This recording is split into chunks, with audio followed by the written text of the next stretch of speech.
자, 오늘의 마지막 수업 시작해 보도록 하겠습니다. 자, 우리 마지막 수업은요, 91페이지. 자, 연구방법 선택 기준에 대한 내용부터 보도록 합시다. 자, 페이지 91페이지입니다. 자, 먼저 연구방법의 선택 기준에 대해서 자, 보자면, 자신의 연구 주제와 목적을 분명히 정한 후에 연구방법을 결정해야 하면 당연한 얘기죠. 그죠? 여러분들이 어떤 연구 주제와 어떤 목적을 가지고 이 연구를 진행할 것인지 먼저 정한 다음에 방법을 결정해야 돼요. 왜냐하면 연구 방법에 따라서 우리가 할 수 있는 연구가 있고 할 수 없는 연구가 있어요. 예. 그렇기 때문에 먼저 연구 주제와 목적을 분명히 정하면 연구 방법이, 그에 따른 연구 방법이 나와요. 그 연구 방법이 몇 가지가 존재한다는 거지. 그래서 그때 연구 방법을 결정하는 거예요.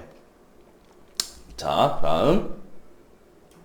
연구 목적에 따른 연구 방법 선택이라는 내용입니다. 자, 첫 번째, 조사 연구는요, 사회 현상의 현재 상태나 실체를 파악하는 데 적합해요.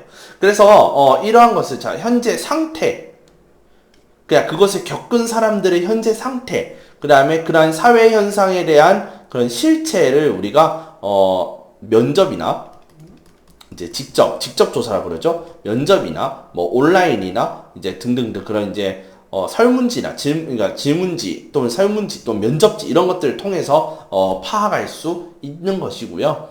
그 다음에 연구 주제와 관련한 자료를 통해 기존 연구의 동향을 파악하는 데는 문헌 분석 연구가 적합하죠. 그래서 기존 연구들이 어떻게 이루어졌는지를 문헌을 통해서 우리가 쉽게 살펴볼 수가 있고요. 그 다음에 문화기술적 연구는요, 일상의 자, 이게 중요하죠. 일상의 자연스러운 삶의 현장에서 파악하는 거죠. 그들의 현상들, 행동과 현상을 파악하는 거예요. 그러니까 그들이 왜 행동을 하고 왜 그들이 이런 현상들을 나타나게 하는지 그 이면의 의미를 사회적 맥락에서 이해하기 위해서는 문화기술적 연구가 적합하다. 그 다음에 실험연구, 아까 우리 했죠. 굉장히 어려웠던 내용이었습니다. 인위적으로 통제된 상황에서 변인 간의 인과관계를 밝혀내는 데에 적합해요. 예. 근데 중요한 게 뭐라고요? 인위적으로 통제된 상황에서 연구를 하는 것이기 때문에, 예, 그러한 그 연구에 대한 장점과 단점 아까 우리 얘기했죠. 그런데요, 우리가 지금까지 이 연구 방법들을 우리가 쭉 공부를 해왔잖아요. 쭉 공부를 하면서 느꼈던 것이 뭐냐면, 모든 연구 방법에는 장점과 단점이 있어요.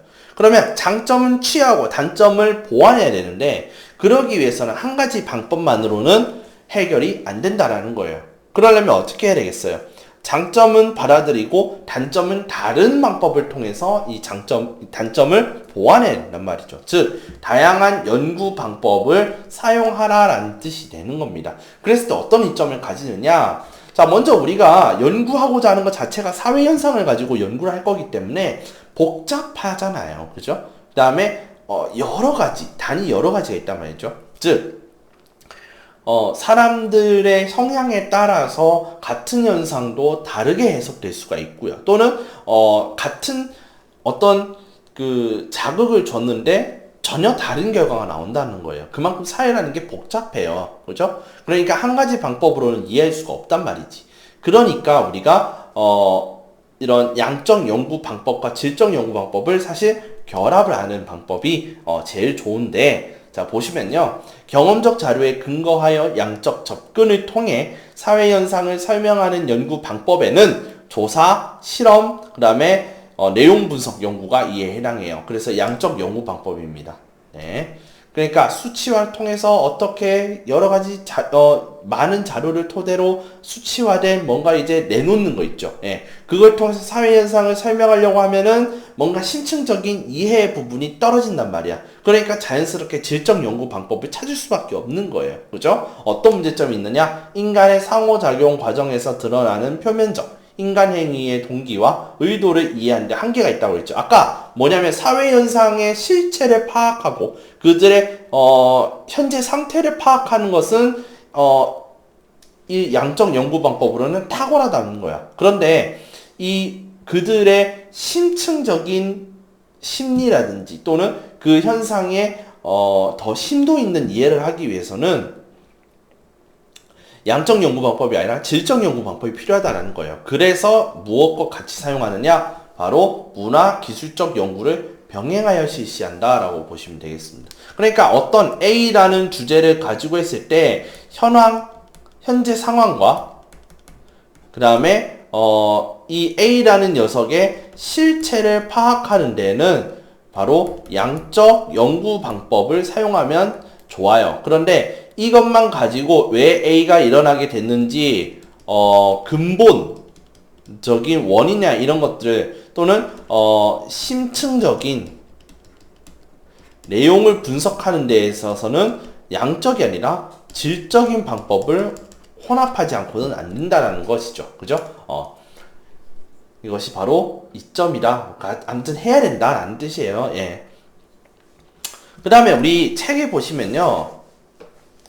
방관자 효과에 대한 내용이 나옵니다. 그래서 제가 방관자 효과라고 안 하고 키티 제노비스 사건이라고 얘기하는데 이 키티 제노비스라는 게 누구냐면 사람 이름이에요. 예.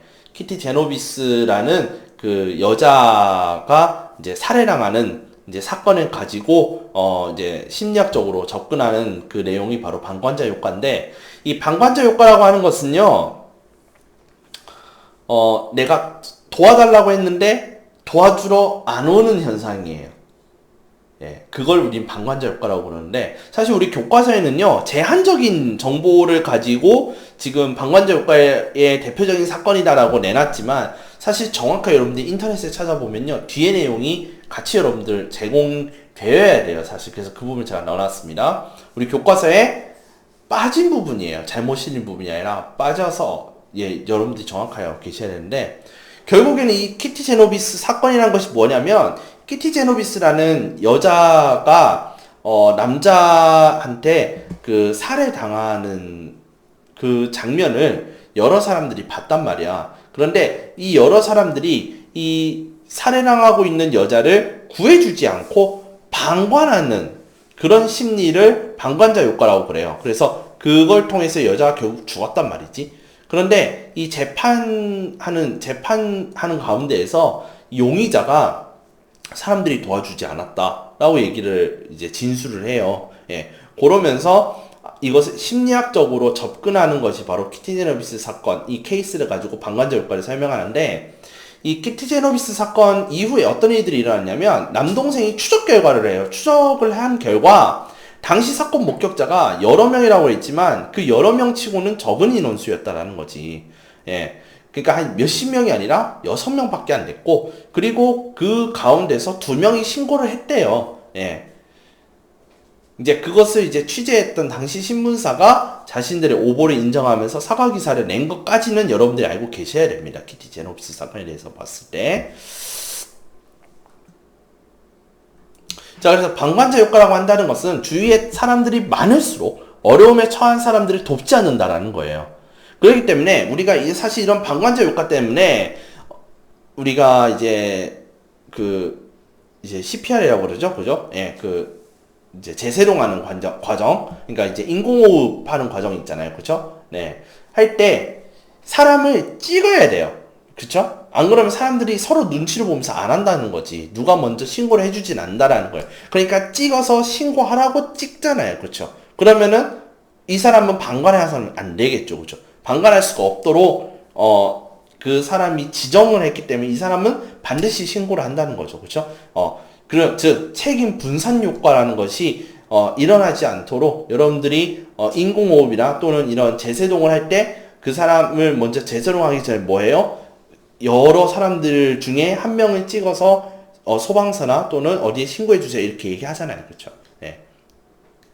그러한 내용입니다. 네. 그래서 이러한 방관자 효과라는 것들이 일어나지 않도록, 즉 방관자 효과라고 한다는 것은 결국 사람들이 많을수록 그 사람을 도와주지 않으려고 하는 책임 분산 효과를 우리는 방관자 효과다라고 얘기를 하는 거죠. 자, 그래서 이러한 방관자 효과를 우리 교과서에서 어떤 식으로 다루는 것이 좋은지에 대해서 얘기를 할 때 실험 연구, 그 다음에 면접 조사를 통해서 이제 나오고 있어요. 우리 교과서에 보시면 93쪽, 94쪽, 95쪽의 내용을 여러분들이 한번 읽어보시고, 예, 읽으셨으리라 생각하고, 네, 이 정도로 우리가 수업을 마무리하고자 합니다. 짧죠, 여러분? 사실 원래라면 저희는 이제 진작에 이번 주 수요일부터 여러분들과 함께 대면 수업을 했어야 되는데 안 됐죠. 지금 20일로 미뤄져 버렸죠. 그쵸? 우리 일주일 동안 더 미뤄졌는데 우리 다음 주에 볼 수 있을까요? 다음 주에는 우리가 볼 수 있으리라. 다시 한번 미뤄보겠습니다. 고생 많이 하셨고요. 참고로 우리 이번 15차 시에 대해서는 제가 과제물을 부여하지 않겠습니다. 그럼 여러분들 13차 시와 14차 시의 과제물만 여러분들이 올려놓으시면 돼요. 아시겠죠? 그렇게 해서 우리 마지막이 될 수도 있는 우리 이번 시간 마무리 짓도록 할게요. 진짜 마지막이 될 수 있었으면 좋겠어요. 학교에서 봅시다.